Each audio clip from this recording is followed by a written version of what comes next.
But we forget that the camera's on all the time. It feels like a living room. I do it. Good to go? All right. Good evening, everyone. Welcome to Season 2, Episode 30 of Motivate Me 313's podcast. We are officially live. We have a great show for you today. I cannot wait to hear everything that the guest has to be saying today. But before I do that, I do want to introduce the co-host of the show. Of course, you got my little sister, SZ.2, over here co-hosting the Motivate Me 313 podcast. You got myself, Omar Thabit. And then to the left of me, you have EP.30 as well. And then our guest for today is Ghida, who is the leader of, I'm sorry, I don't want to make sure I say this correctly, the CEO of New American Leaders. Shout out to Ghida. Go ahead and give her a round of applause. We appreciate Ghida for coming today to the show. Again, today we're going to be talking about a whole plethora of different things. First of all, we're going to talk about what it's like to be the CEO of New American Leaders. We're going to talk about why it's important for the government to be inclusive, women leaders and leadership roles, and everything else in between. So we're looking forward to that. But before we talk about anything, we got to tell you to be sure to subscribe to all of our pages. You got YouTube, Oz Media. You got Facebook, Instagram, and TikTok under Oz Media. You can listen to the show later on Apple and Spotify podcasts under Oz Media.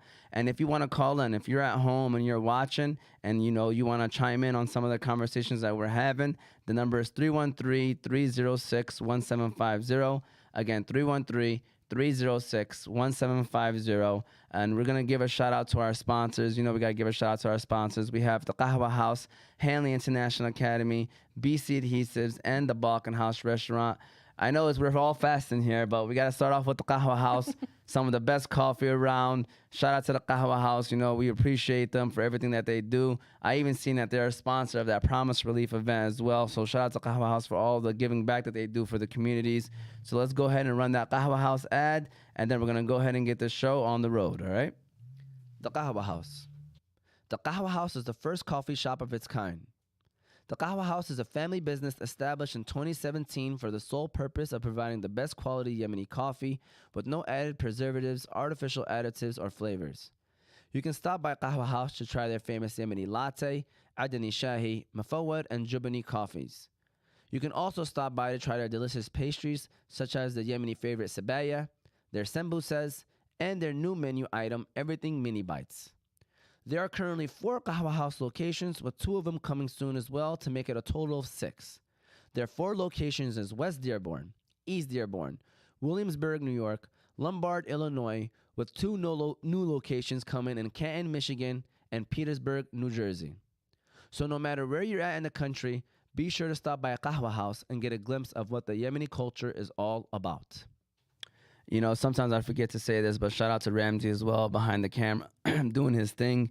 Shout out to Ramsey, always looking out, Ramsey. If you can, give yourself a round of applause. Ramsey comes out of practice straight to doing this. Ghida was telling us how, proud she is of how young he is and doing that as well. So, Ramsey, you're getting your shout outs too. I got to make sure I do that. But with that said, our guest today, like I said, is Ghida. She's in the building. She is the CEO of New American Leaders. I know that's kind of a broad introduction, so can you tell us a little bit about yourself, your journey, and everything else in between, Ghida? Yeah, of course. Thanks for having me on. I'm excited to be with all of you. I love a good family affair, from the host to the production. It's good to be with all of you. Appreciate it. Yeah. So I'm the CEO and president of New American Leaders. I have been in this role for about a year and a half. But I'm not a stranger to the organization, and I'll tell you all about it in a bit. But at the core of who I am, I'm an immigrant. I moved here when I was a couple months shy of 10 years old. I'm 100% Lebanese, but I'm a third-generation Sierra Leonean, and that always throws people off. Like, how did that happen? How are you Lebanese? How are your roots in West Africa? And that's because I was born there. My mom was born there. Her father moved there when he was 15 to work for his great-uncle. So my family's been in Sierra Leone since the late 1800s. And like many of us, our immigrant stories are not always the happiest. They come from tough circumstances. So we moved here because of the civil war that was happening in Sierra Leone. By the time that I had moved here, my family, my parents had lost their home 4 different times between Lebanon and between Sierra Leone. So a lot of, circumstances that lead to where we are, but they wanted stability. They wanted security more than anything for us. And this is what it was. I always often tell people, like, of course you can immigrate under beautiful circumstances and circumstances of opportunity, but there's also really tough. And for those that are tough, we never choose to immigrate. It's forced upon us by the circumstances around us. So for me, that's shaped who I am very much to my core. And being an Arab woman in a post 9/11 world in the United States really leaves a mark on who you are, and it politicizes your identity. And so that's who I am in terms of what has formed me and molded my identity and my perspective on the world. But I'm number 3 of 4 in my household, which is why this is so beautiful to me. I love a good family setting. And, I often say I'm the middle child. There's a firstborn boy, first girl, and then me, and then the baby. But I say it's okay because I'm the favorite. That's all that matters. That's the title I hold. Shout out to my siblings. Yeah. Would they agree? No. Everybody thinks they're the favorite, If you're loved right, everybody thinks you're the favorite. Yeah. That's true. That's true. Well, thank you for that introduction. We appreciate it. And you mentioned that you are now the CEO of New American Leaders. Can you tell us, how did you get that role? You just mentioned that you were not always the CEO. So can you tell us a little bit about that? Or too? even like the upbringing of how you even got to this place. Yeah, let me tell you first of all about the organization itself. That way you can understand a little bit of that. So New American Leaders is the only national organization that's dedicated to training first gen, second gen, and anybody who identifies with the immigrant experience to run for office, manage campaigns, pursue appointments in government, and really flex that political muscle so that we have a greater representation overall. Nice. The organization itself is pan-ethnic, so you could be from any walk of life. It's not specific to Arabs or Muslims or this area, and it's national in its footprint. We've been around for about 12 years. And we have a sister organization called the New American Leaders Action Fund. That's a C4 organization, and the C4 does more of the political work, like endorsing candidates who are running, supporting them along that journey. So for me, how I ended up in this role is, I actually thought I was going to become a doctor when I was going to school, when I was younger. And like every immigrant. Yeah, and there's a reason to that. It's because we were all looking for stability and security, whether it's financial or lifestyle or whatever it is. And I grew up watching my dad, who's a doctor, but he's a humanitarian doctor. And I thought, okay, I could do that. I could be useful anywhere in the world. And that's really what was important to me about becoming a doctor when I was a kid. It was I wanted to be useful. I wanted to be able to help people. I wanted to be able to support family. I needed to be all these things. And I got it to college, of course. And one semester in, and I was like, ooh. Orgochem? Biochem? It's not really my jam. So, and it was right all along. I called home and I was like, you guys, I don't think this is for me. I went to the University of Michigan, go blue, greatest university. I need a move. No, shout out to all the Michigan universities. But I went to college there, and one semester in, and I thought to myself, this is not for me. This is the science life. This is not really what I want to do. What I want to do is be able to support people in their journeys. I want to be able to support families. I want to be able to help eliminate some of these hurdles that we all struggle with, whether it was affordable housing or our rights, or just getting food on the table for a lot of us. And so that was my journey. And the first thing that I ever worked on, I remember always being involved in something, whether as a kid. It's hard to pinpoint the first thing I did. I could tell you the first political thing I did, and that was campaign related. But prior to that, I watched my family be involved in the communities that they come from, and it was a part of who I was. So I graduated college. I went. I did political science and Middle Eastern North African studies. That was my double major, and I came out of that thinking, what am I going to do? I said I was going to do this, but what am I going to do with this degree? And I actually worked at Access. I know we have a fellow Access fam person here. And it was at the National Network for Arab American Communities. And I worked on registering people to vote, so on civic engagement issues, on immigration reform, advocating for that as a policy area. And as I mentioned, this was something that was near and dear to my heart. I didn't become a citizen until at the very end of my senior year of college. Really? Yep. Wow. And at that point, I had already, been very politically engaged. I had riled other people up to do things. But I didn't actually have the right to vote until after I graduated from college. And, a couple of my family members didn't become citizens until the last couple of years. And, again, I moved here when I was 10. I'm 34 now. And so it was a long journey. What made you wait? Is there a specific? It's just the system is really hard to navigate. We came seeking political asylum, and when we came as refugees. And that's not an easy process. You come in, they put you on a TPS, which is temporary protected status, as someone who's seeking asylum and running away. And that could be, you could have TPS for years until they say that TPS is no longer eligible. Wow.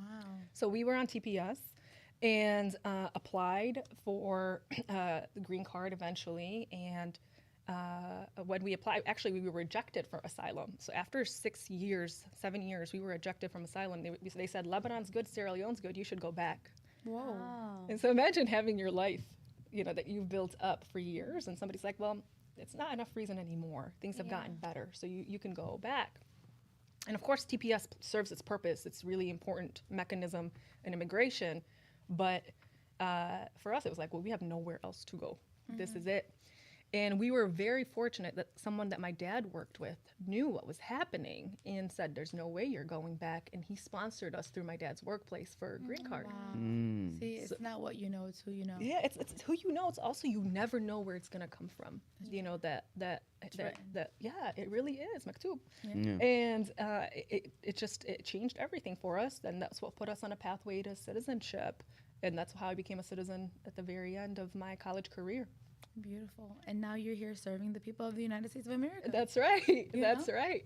And we have a lot to say, and we have a lot of great things to contribute. And if anything, our government needs to have more people like us in those places to make sure that all of our issues are also expressed. I often get asked, what are new American issues? Because we talk about ourselves as new Americans. New American issues are American issues. They're everyday issues in this country. We are very much a part of the fabric of this nation. We are in every city, in every place. And American issues are our issues. That's good education. It's access to opportunity. It is housing. It is all of the things that you want.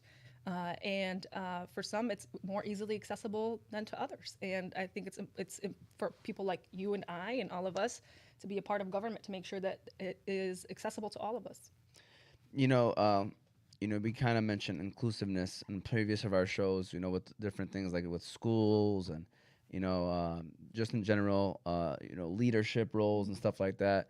But why do you feel it's important? I know you kind of touched on this. Maybe you want to dive in a little bit more about inclusiveness in the government. Like what is, why is it important for the government to be inclusive for immigrants and people who are probably not naturally from this country? Yeah, I mean, government is supposed to represent all of us. It's not supposed to represent only some of us. It's not government for you, but not me, or for them and not us.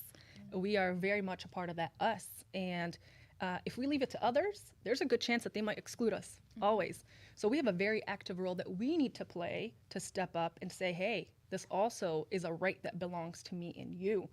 And that means a lot of different things. It means seeing yourself represented, which I know we talk about representation matters, but what that means is really profound to be able to grow up. For some of us, we didn't grow up with people who look like us in government. But for someone who's in school right now, they have many examples around them, and it makes a significant difference. As educators, I'm sure you see that. Yeah, it's Arab American Heritage Month. That's and right. They're able to choose from many people to look up and, research and do biographies on. All that good And stuff. then if they see it, they're like, oh, I could do it too. 100%. Yeah, when I was in college, Arab American Heritage Month was something like a small idea that some people were working on.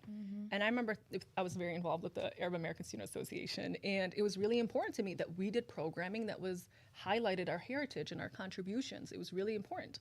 So for us, and it was things like, let's have a breakfast at midnight, or, Fashion show. a fashion show, exactly. Everybody shows off their abayas and their cultural and their thobes and all these different things, the music. It was really important to me and to my fellow, students who were in there. And for that to go from the small idea to it become federally recognized as a Heritage Month a couple years ago is a big deal. Yeah, 100%. It shows the contributions, it shows the difference that it is. And having people like us in government, what that means is that somebody's advocating for us, for our schools, making sure that we're getting the funding, making sure we're counted. There's a huge campaign right now to make sure that we are counted in MENA as census and have our own category. There's so many organizations About time. that have been working on this for over 30 years. That's more than some of us have been alive, right? Fighting for that. Can I just ask? I'm sorry. Yeah, yeah, stop please. it. Yeah, like, what is the reasoning of why that hasn't been official though? Like, I don't understand if we've been working on that for so long, and obviously they're presenting it in a way where it just makes complete sense. Like, Yeah. what is the reasoning other than, they just don't want to make the change and they just want to keep it the way it is? Like, what is the main reason if you know the answer? Yeah, to yeah. that? So there is some of that. I mean, it's been, first of all, you have to prove that there is enough people that this counts as a category, Okay. first and foremost. And two, you have to be able to demonstrate that this population is undercounted, and because they're undercounted, they're not receiving certain rights and privileges and resources that they should as a community. So it takes years of collecting that information. Also, there's a political factor that goes into all of this. Who is in power also makes a big difference about whether we should be counted or not. There was a ton of progress that was made during the Obama administration. Lots of people from all over the country were working on this, including people right here in Dearborn, members who were officially appointed to look at this issue. And we got really close. And all of that progress got overturned during the Trump era. And so it set us back multiple years. And actually, when people were advocating during the election cycle, this was one of the main issues as a Middle Eastern North African community, that this is something that's going to be critical to our growth and to our development as a collective, and was part of the, hey, we got to go back to the progress that was made pre all of that got overturned. And so I feel good about it this time. I hope, inshallah, it goes through and then we are able to get counted. If it doesn't, God forbid, I don't think it's something that we give up. It takes a really long time to advocate for real structural change. This isn't a quick little policy thing. This is deep structure within a government that changes everything. It changes, again, schools, how they're counted, Yes. Representation in government. It changes a lot of things. Our civil rights and what we can maybe be able to sue for or not sue for so that we get equal protections. All of these different things are really important. Which also ties to the census. That's why it's really important that everybody is filling out the census when they're asked. I know it feels, for some of the immigrant communities, it feels like almost invasive that somebody's coming to ask you. Privacy, yeah. Yeah, but it's not really that. It has really wonderful benefits when we are, counting and honest about who we are, how many people we got in our households, all of the things, because it does make a difference. Yeah, it's like being under the category of white but not getting white privilege. Never. When was the last time you got white privilege? Never.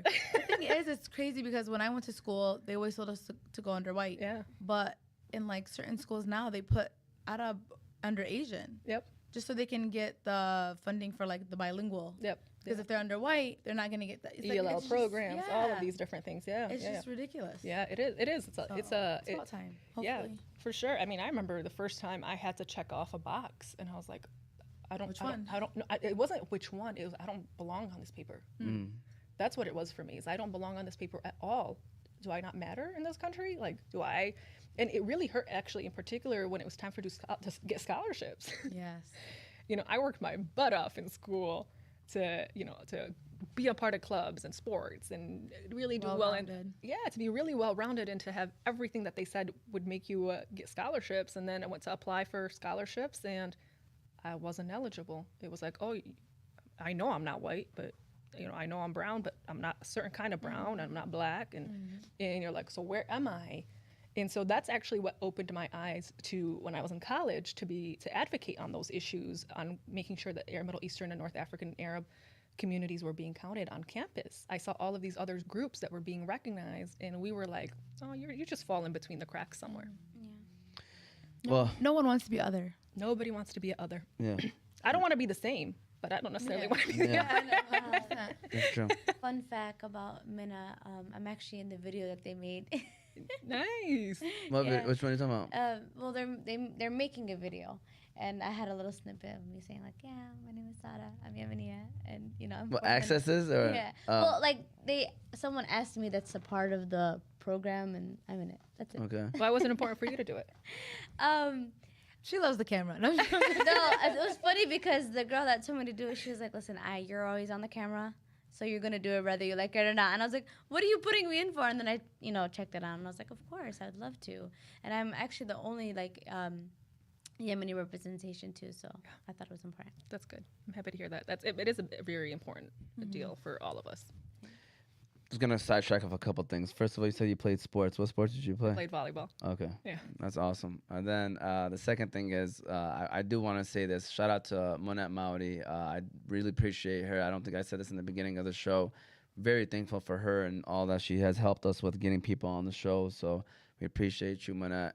Seriously, like this is like the fourth, fifth person she got us on the show. So thank you. We're all fire, literally. Yeah. Yeah. Mona's awesome. Yeah, she Mona's is. really good people doing really great things, and I'm proud to see her out there. Yeah, for sure. And she finally came on the show too this year. Yeah, I saw. Which is awesome. As I know well. she's always hesitant to get in front of the camera or behind the mic. So. Yep. Yep. So one of my players just said, hello, the best YouTuber. He's just trying to make sure he's a starter this year. All right. So I appreciate you, Negi. Thank you. I heard you had a good practice. Just want to throw that out there. So I believe we've seen this saying somewhere on the website. It basically says immigrant voices make our democracy stronger. Okay. We did our research. We had to make sure we came up with questions. Shout out to my sister. She helped out too. So immigrant voices make our democracy stronger. Can you tell us why or how is that the case? Yeah, I think it applies in every policy area, truly.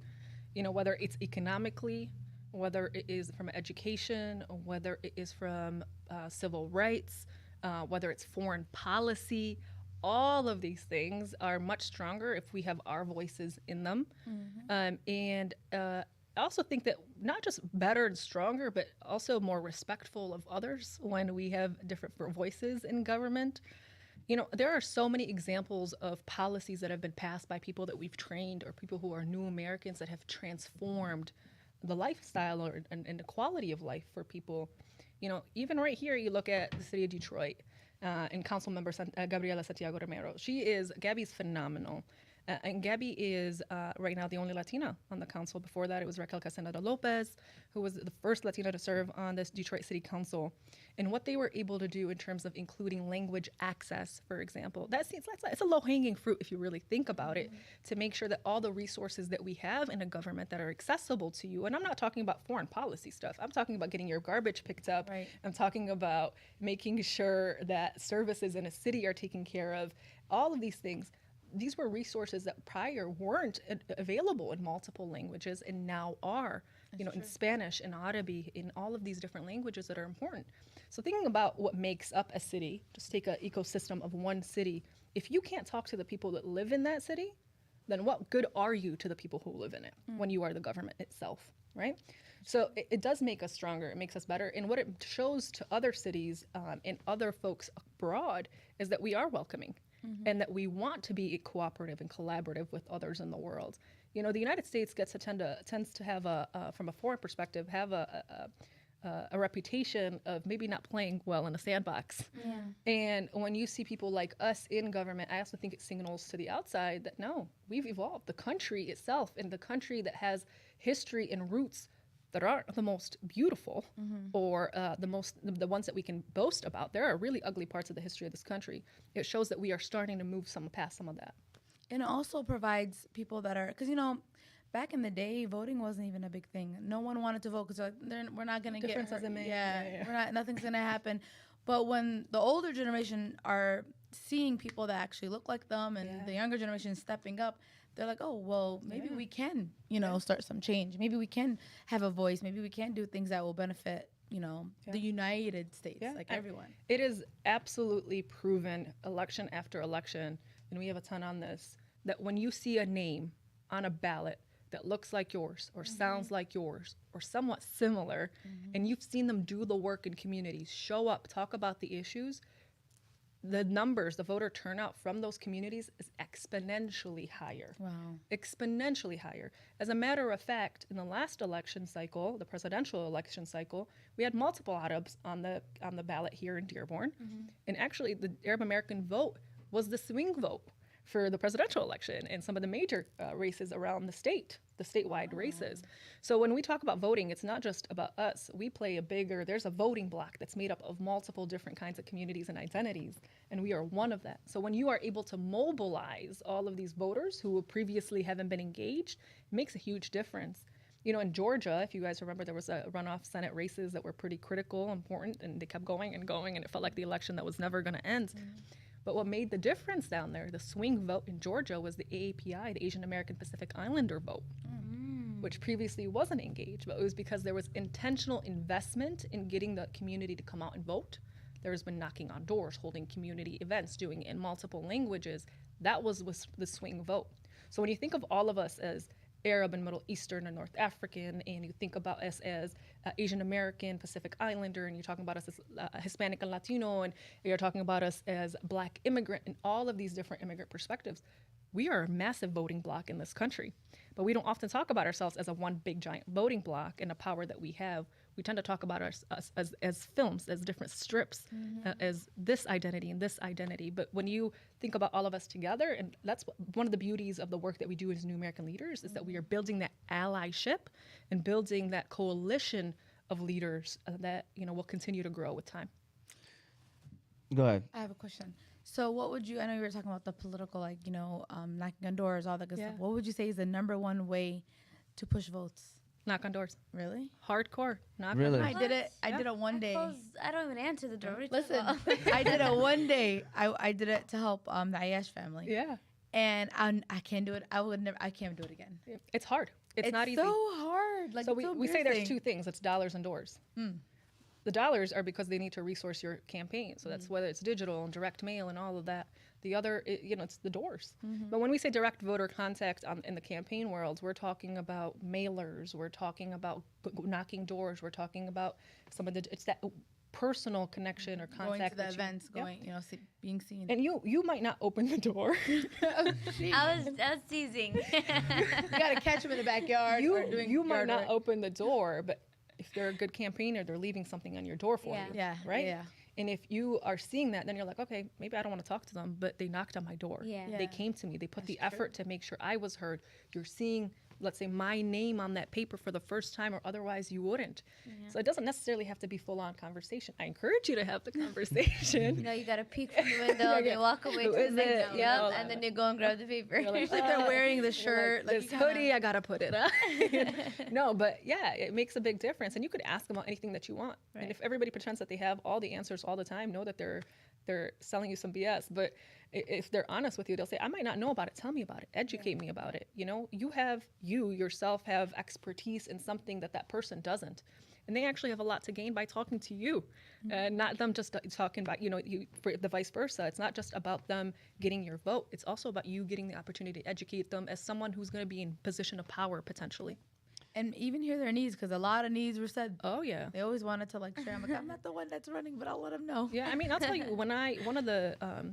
so after I left Access, I went to work for the United Way for Southeastern Michigan, and that covers Macomb, Oakland, and Wayne counties, which is half of the population of the state, right? And I did a lot of advocacy issues, community partnerships, and a big part of that is I would knock doors, and I had a team that would support in all of that. And it wasn't for political issues; it was sometimes tell me what your needs are in this neighborhood. And your communication skills is phenomenal. So. Oh, thanks. But I would knock doors and I would ask, what's going on? What are the 3 top issues that are bothering you right now? What's happening?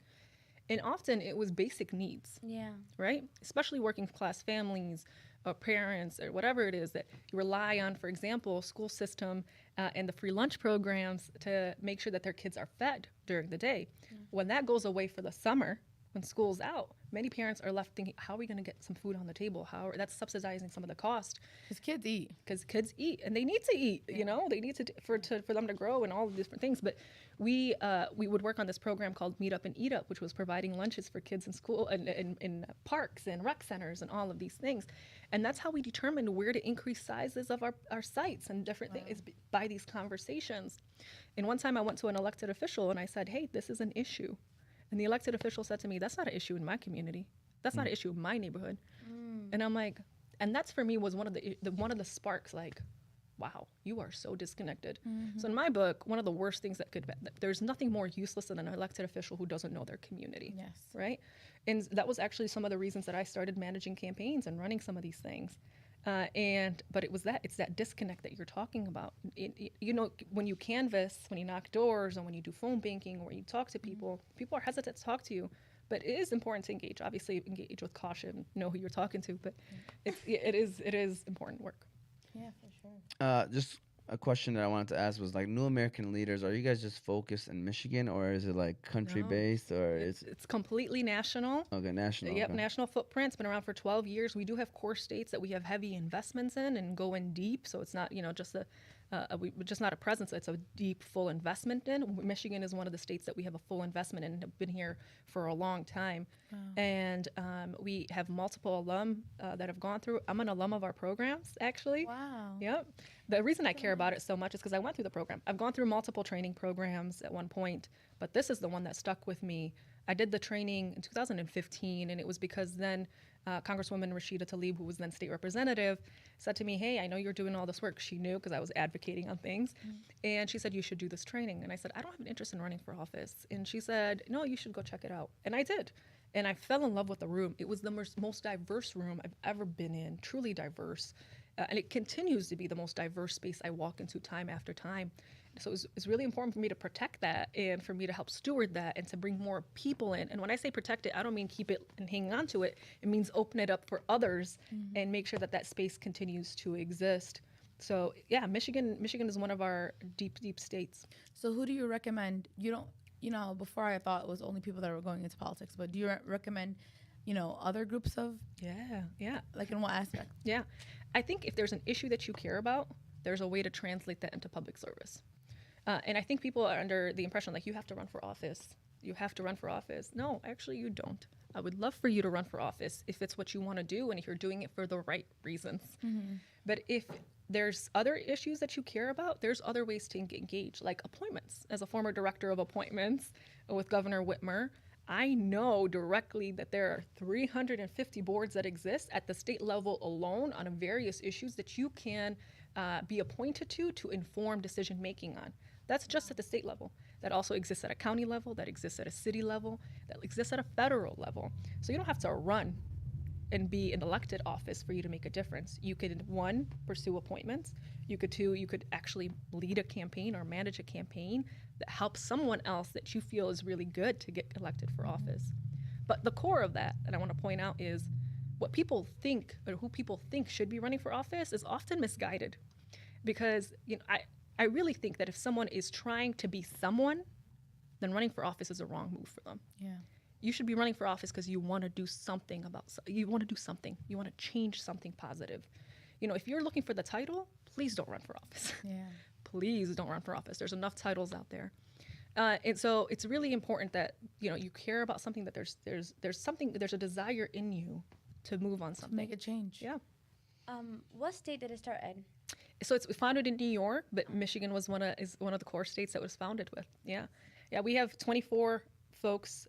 We've trained about 120, 150 people, somewhere between that in the state of Michigan alone. 24 in office right now, elected in office. Wow. Yeah. That is beautiful. Yeah, we're very proud of the progress that we've made. I will say, it took a little bit of time for us to see a turnover between people who were trained and then ran for office, because there's a hesitation among us to run for office. Because it's this idea of like, oh, who wants to be an elected or who wants to be a politician? Because that's often a dirty word, right? Yeah. And so it took a little bit of time, but once people started moving, it started snowballing the wins, the progress that we were making. Because once one person makes it, you're like, maybe I have a chance. Yeah. For sure. Ghida's been on a roll. Ramsey, we're going to go ahead and give her a break and run another second ad of today. Again, I'm sorry for those that are fasting, but we have to give a shout out to Balkan House Restaurant, by the way. Immigrants from the Balkan, European, Bosnian area. So shout out to Juma and Hassan and everybody over there at the Balkan House. Let's go ahead, Ramsey, and run that ad, and then we're going to continue on with the show as well. The Balkan House Restaurant. The Balkan House Restaurant is famous for their doner kebab sandwich. But did you know that the Balkan House now serves breakfast? Did you also know that all their food is 100% halal? The Balkan House now also have 2 food trucks, so you can book your next party or event with the Balkan House on wheels. Their Hamtramck location is 3028 Kniff Street, Hamtramck, Michigan. Their Ferndale location is 314 West 9 Mile Road, Ferndale, Michigan. Again, you can book their food trucks for your next party or event. So if you're looking for a nice place to eat with friendly service and great prices, look no further than the Balkan House restaurants. All right. Thank you again, Ramsey. Really appreciate you. And again, Ghida is doing a great job so far today. We're going to keep the show rolling. I guess we assumed that it was just people running for office, new American leaders, with this next question. But maybe you can just tell us in general if someone, wanted to just, like you said, be an appointer or things like that. I guess what is the process like when you recruit immigrant trainees to run for office or become an appointer or any job in that field, Yeah, it's first and foremost, it's really important for us that we are bringing people who are unlikely to come to these kinds of trainings. One, they're usually expensive. They're usually like somebody's tapped on you who's a major figure, or a party's engaged you. And we wanted to break away from all of that. We wanted to get to people that don't typically consider themselves for office or for leadership in this way. But that's because we feel that they have the most to contribute. We're looking for that lived experience in a person. What my resume might be amazing and wonderful and all of these great things, but it's really important for me to also have that lived experience when I'm talking about immigrant communities, which is why, as an immigrant myself, I felt strongly about leading this organization. And so there's different pathways to do that, and we're looking to break that mold of what traditional politicians are, that the pearl necklaces, the puffy hair, or that suit, that starch, all these things. We're not looking for all of that. We're looking for somebody who comes from the community, knows their neighborhood, knows the district that they're coming from, someone who has passion, knows their neighbors, has been building to work a base or build a base for a long time. So 70% of the people that we train actually come referred by someone else who's taken the training. And they all come from, again, community-centered organizations and leaders, folks that do grassroots or are community hubs, and it's phenomenal. When we see somebody we're looking for the teachers, the social workers, we're looking for, the coaches, we're looking for those who were considered essential workers during the pandemic. We're looking for the small business owners. We're looking for the people who struggled in immigration stories. We're looking for people who have that personal experience that ties them. And often I think we are taught to be like, it's taboo to talk about some of these things because they're struggles. Culturally, I know for us, the struggles are tucked away. We only try to put up what's good. But on the contrary, some of the struggles and even some of the good is what ties us to other human beings. That's the human experience. That's what shapes our values as people. And that's what connects us. If I say to you, family is important to me, that tells you a lot about me without me saying more, right? And vice versa. When I said to you guys, I love this setting, it's because it reminds me of my family and some of these things. You already know something about me without me saying something more. Instantly, right? more comfort, the vibe just, That's exactly right. And so when we talk about our lived experiences as people, we talk about our values. And that's what we center it. And people who come through our trainings, come from all different kinds of walks, but there's two. They actually have to apply to be a part of our training. So you don't just sign up and walk in. We have to know who you are. Again, it's about making sure that space is still there for new Americans. And so they're sharing our values. And there's two core things for us that are key. One is that they are committed to making sure that our democracy is as accessible by others as much as possible. So making sure that it's inclusive in that way, whether it be voting rights or whatever it might be.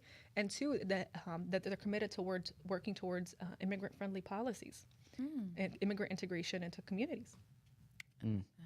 That's definitely very informative and very something that people that can use for future reference. What were you about to say? How long is the program? And so our signature introductory program is actually 2.5 days. It's a weekend. It starts Friday evening and ends Sunday evening, afternoon. It is a time commitment. There's other, of course, ways of entry into the organization, webinars, etc.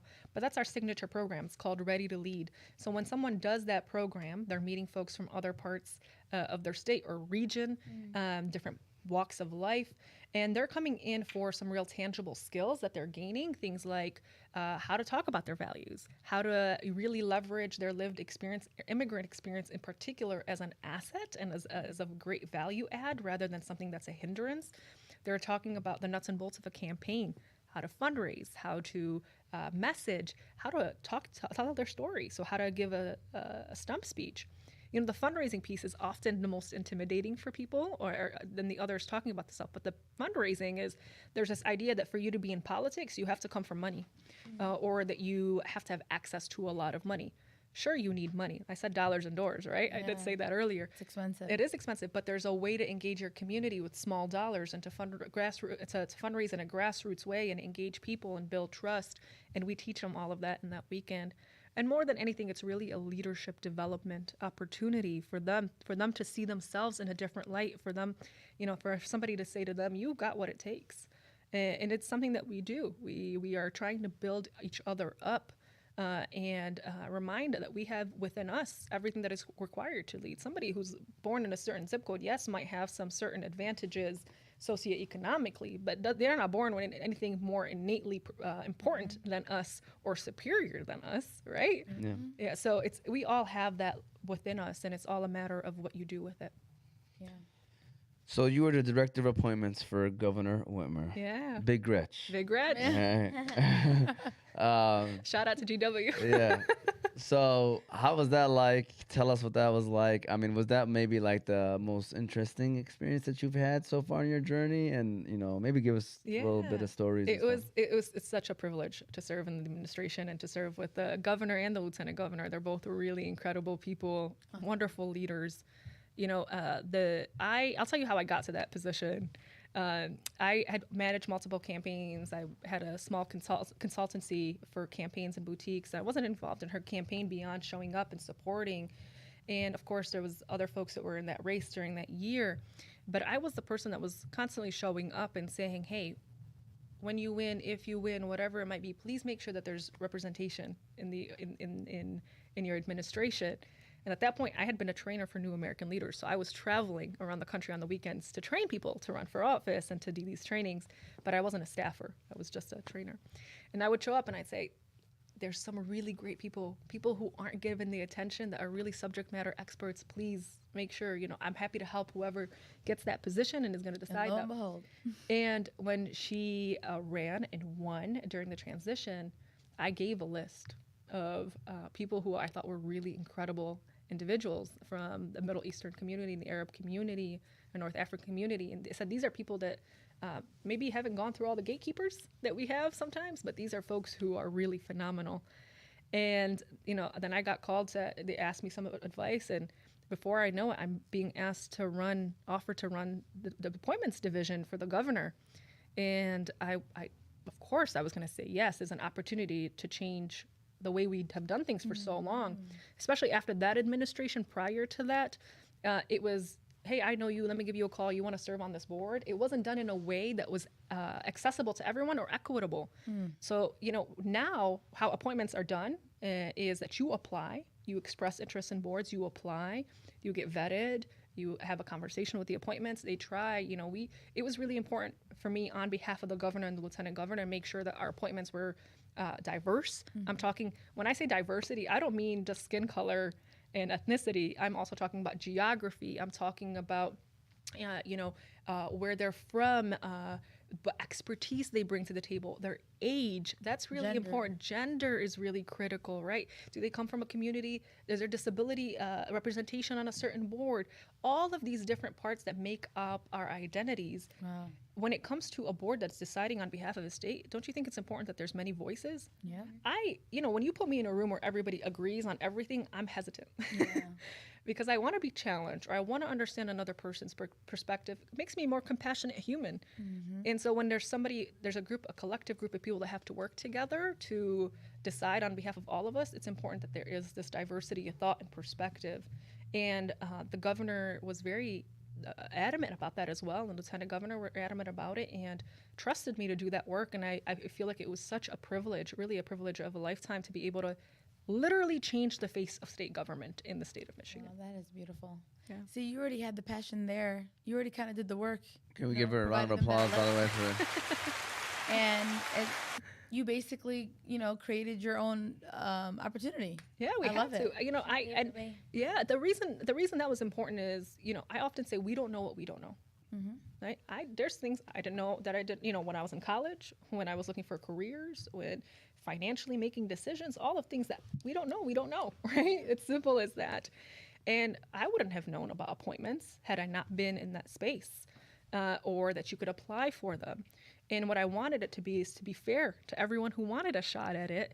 And that was a part of it. Is we wanted to. Government is a two-way road.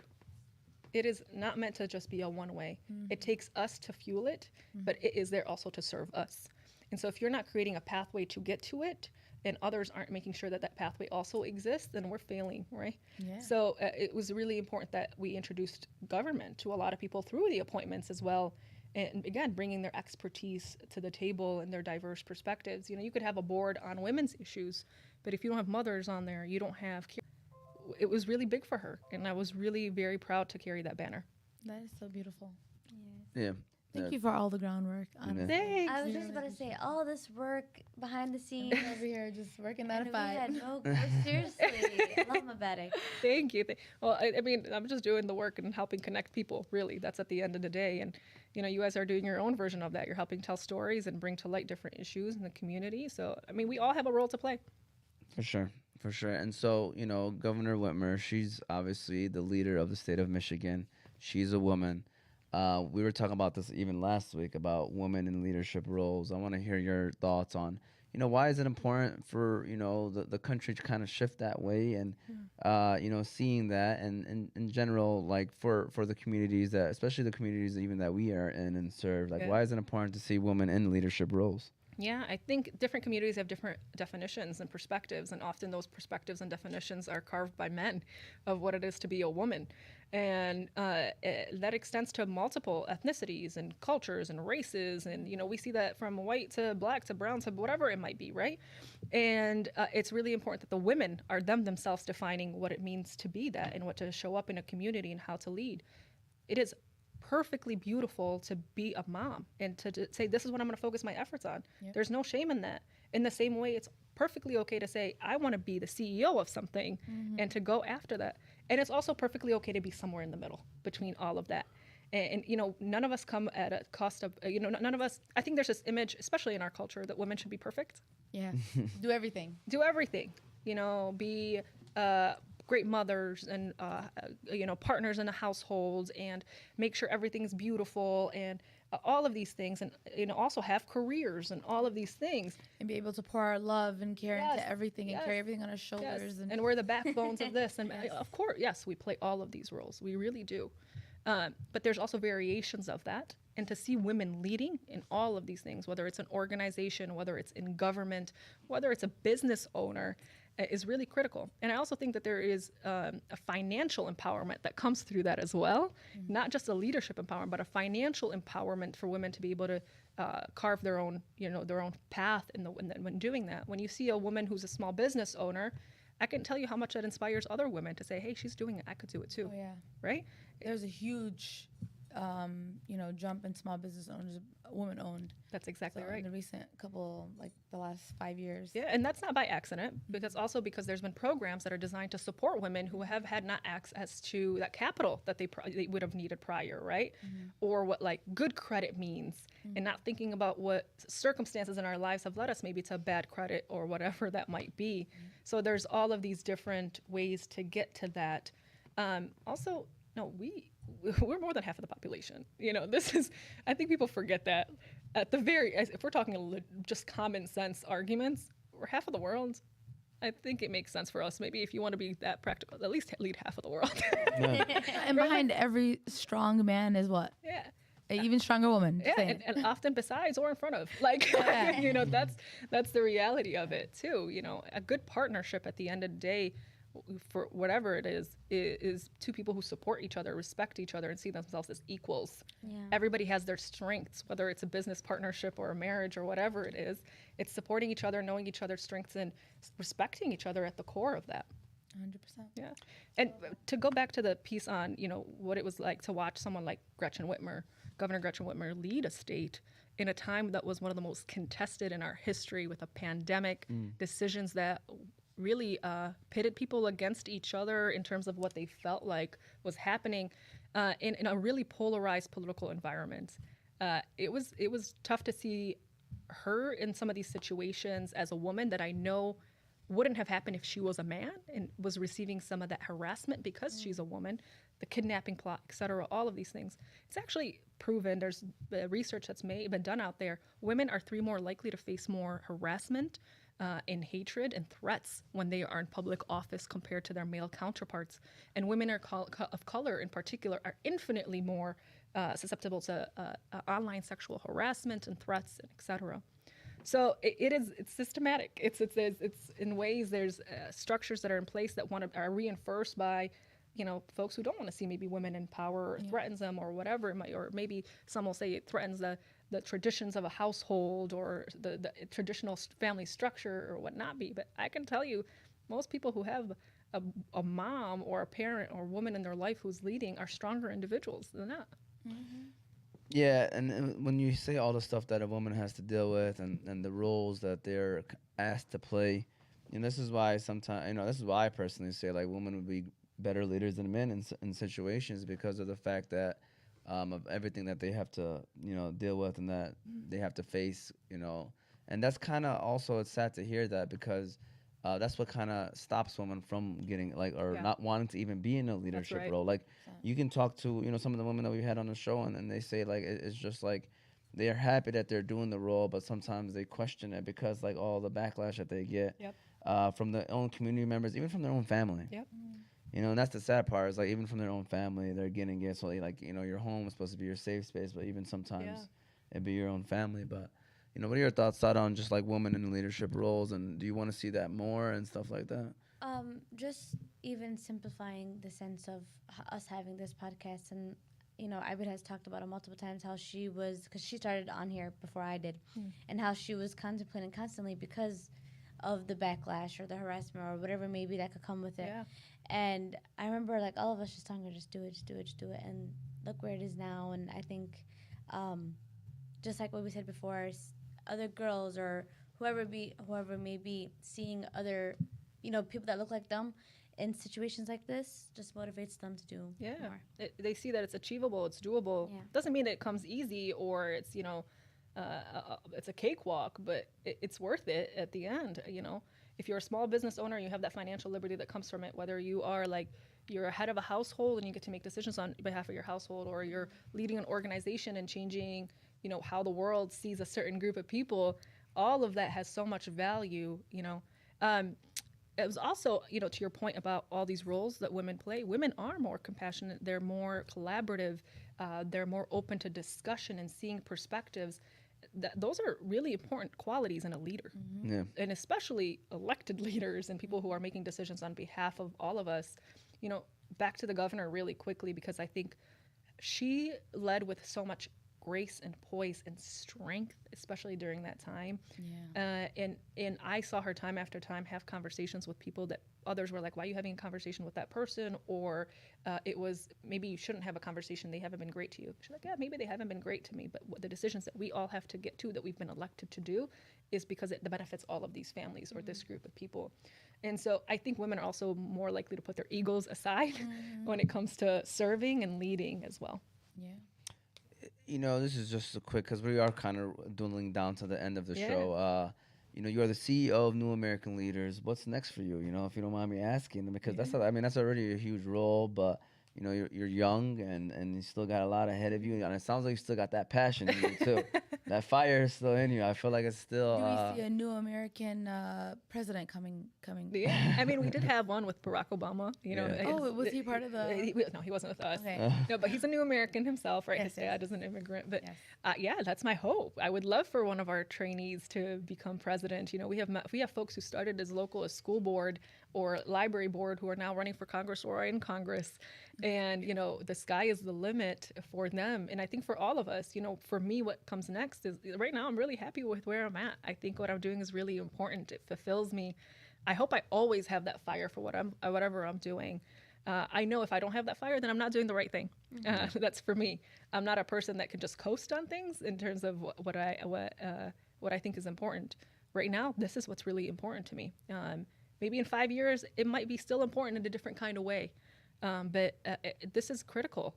Our country is younger. It's more diverse than it's ever been. And it's going to continue to go in that direction. So for me, for all of us at New American Leaders, we're really kind of over the male, pale, and stale is what we call it. and more of people like us. And, I want us to be able to feel like it's not in somebody's, our fates are not in somebody else's hand because of the decision that a vote that they made on the floor of a chamber somewhere or on a council somewhere. I want to be able to say, hey, no, this is an issue that's all important. They're going to say, yeah, let me know more about that. Talk to me more about that, right? So in terms of what comes next, Allah bi'alam. But but right now I'm very happy with where I'm at. I care so much about this organization and what it's capable of doing and shaping the next, the generation of leaders, current leaders, upcoming leaders, and to the shout out to the women. Last year, we specifically designed a program in our programs to engage more women. 72% of our participants were women in particular. Wow. So, we kind of go back and forth on that. Right now, we focused on women a lot this year. This year it's for everyone. Maybe next year we'll focus on women again. But our strategy is to meet the people where they're at and to meet people at every part of that leadership journey. I love that. I love it. We're about to enter that Motivate Me 313 minute time. I bet if you want to get your phone ready for that. But before we do that, we're going to run our last ad of today, which is Juice Box and Hamtramck. Shout out to Juice Box and Hamtramck. Again, this Saturday is another giveaway. They're going to be donating 100% of their proceeds towards e-toys for kids in the Hamtramck, Metro Detroit area. So please stop by Juice Box and Hamtramck. They open up at 12 o'clock at noon. They're going to stay open till 2 o'clock in the morning because we're going to actually be going live there at 12 o'clock at midnight. Just, with the owner, Hakeem Adam, and just talk about all the things that he does in the community. We appreciate Hakeem. So shout out to Juice Box. Make sure you stop by so that some kids in the neighborhoods can have some Eid toys. That's going to put smiles on their faces. So shout out to Juice Box. Ramsey, we're going to run that ad, and then we're going to go ahead and get that Motivate Me 313 minute and close out this show. So shout out to Juice Box. Juice Box and Hamtramck. Juice Box and Hamtramck is a new business that we've all been waiting for. If you're looking for a place with the best smoothies, milkshakes, ice cream, crepes, cereal bars, and slushies, then Juice Box and Hamtramck is your one-stop shop. You can try things like their Biscoff or Nutella shakes, crepes, watermelon blasts, strawberry burst or mango smoothies, as well as cereal options such as Fruit Loops, Cinnamon Toast Crunch, and Fruity Pebbles. They even have a comfortable outdoor patio/courtyard area that you and your friends can enjoy while trying those delicious drinks. So be sure to stop by Juice Box in Hamtramck. Location is 11647 Joseph Campo Avenue, and be ready to leave there with a big smile on your face. And if you're on the run, order your drink from their new Juice Box app, downloadable on all of your smartphone devices. All right, shout out to Juice Box. Sada's familiar with the family as well. Shout out to Juice Box, great people over there.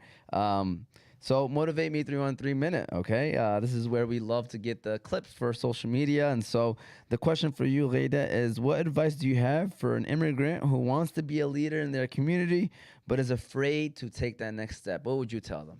My advice is to overcome that fear. There's so much more on the other side of what you're scared of that benefits all of us. It's going to develop you as a person. It's going to develop all of us as a community.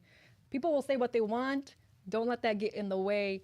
There's too much on the line for us to just sit by and let somebody else make decisions on our behalf, whether that's our own individual happiness as people, whether it is what we as a collective community are or are not, and what we deserve, more importantly. And what we deserve is respect, dignity, and opportunity like everyone else, and it's on us to make it happen. So get out there, vote, run for office, lead campaigns, manage, and if you need help with any of that, come to New American Leaders, newamericanleaders.org, and we'll set you up and help you get started on that journey. That was perfect. Yeah. It's like I just gave her the question, by the way, and like that was very good right there. Mashallah, that was nice. Go ahead and give her one more round of applause for an amazing job she did today on the show. Thank you. The real Honestly, question is, does the New American Leaders help with speeches and just speaking in particular? Yeah, we'll help you with all of that. We'll set you up. After you've gone through our program, you're eligible to take on one-on-one coaching with the staff. And so we've had people who've gone through the training and come to us and say, help me think through, how do I overcome this issue, or how do I build around this specific issue, or do you think running for office is really for me? And listen, you're going to come through, you're going to ask questions, and I'm going to answer honestly. So, and I think because I respect you enough for you to get the truth, and also to help put you on a pathway to fulfill those passions of yours. Yep. Well, I love it. Again, this was season 2, episode 30 of Motivate Me 313's podcast. We hope that you learned from something from this episode today. Definitely a lot of stuff to take from. Shout out to our sponsors again: BC Adhesives, the Balkan House Restaurant, Qahwa House, Hanley International Academy, and Juice Box and Hamtramck. We appreciate all those that give back to us as well. Again, we make sure you subscribe. YouTube, Oz Media. Facebook, Instagram, and TikTok under Oz Media. You can listen to the show later on Apple and Spotify podcasts under Oz Media. Any final words, any final comments like that? Anything you want to say as well? No, I'm so happy that I came on today and to be able to get to meet with you and to see siblings working in this way and to have your sisters involved as well and to have the nephew here as well. And shout out to the team who just came out of practice. Yes. That's listening. Yeah, they're listening. No, it's really wonderful to see you guys do this and to uplift all of it. I really love the motivation behind it. I love the energy and I love the spirit that is carrying these conversations. So I'm proud of you guys in the same way that you guys are proud of the work that we're talking about. And shout out to Muna Mauri as well. Again, one more time, giving her a shout out. She actually just threw a line. She said, Umar Salan, I'd be to sign up for New American Leaders. That's So right. shout out to Muna and Mauri. We appreciate her. Seriously, she's awesome. Can we give her a round of applause? Yes, go ahead, man. Give her a round of applause for sure. Mana. Listen, back in elementary school, we're gonna go back. We had Dolphin City, and we had there was a mayor, but then there was a judge that we had to run for too. I ran for judge and I won. So I don't know. Are you telling me that you think maybe about running for listen, my office? slogan was "Make it a habit, vote for a beer habit." Hey, that line actually sticks with me till this day for some reason. Like, I remember her making the posters. Yeah. And we're like, make it a habit, vote for habit, habit. That's amazing. So I don't know. I think that's we as should far talk as after we're gonna this. go. I don't know about I that. think but we we'll need see. more teachers that are making decisions, more social workers. I mean, let's go. We got to do it as a family. All for one for all.